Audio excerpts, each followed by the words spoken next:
ఎన్కటి వస్తువులు బండ్లు అప్పటోలు వాడిన గిన్నెలు పాత ఒయిలు పెయింటింగ్లు ఇట్లా తీరొక్కటి అర్రాస్ పెడుతుంటారు.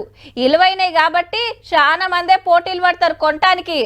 ఒక్కొక్క పారి వేల రూపాయల వస్తువు కూడా లక్షలు పెట్టి కొంటుంటారు. మన తాన తక్కువ కానీ బయట దేశాలలో ఎక్కువ జరుగుతుంటాయి. అయితే గీడ పండుగ పూట ఇది అర్రాసుకొచ్చింది. అవు పందెం కోడే కాయసుంటే అర్రాసు వాడి కొనుక్కోవచ్చు. ఏడనుకుంటున్నారు? కరీంనగర్ బస్ డిపోలా. అగో ఆర్టీసోళ్ళు పందెం కోళ్ళను సుత చాస్తున్నారా అనుకునేరు. ఓ పందెం రాయుడు మొన్న బస్ ఎక్కి దిగేటప్పుడు ఈ కోడిని మర్చిపోయిండట. కండక్టర్ డ్రైవర్ చూసి డిపోకు పట్టుకొచ్చిండ్రు. జాలీలో పెట్టి దినం నూకలేసి నీళ్లు పెడుతున్నారు. 3 రోజులైనా ఎవ్వరు రాలే.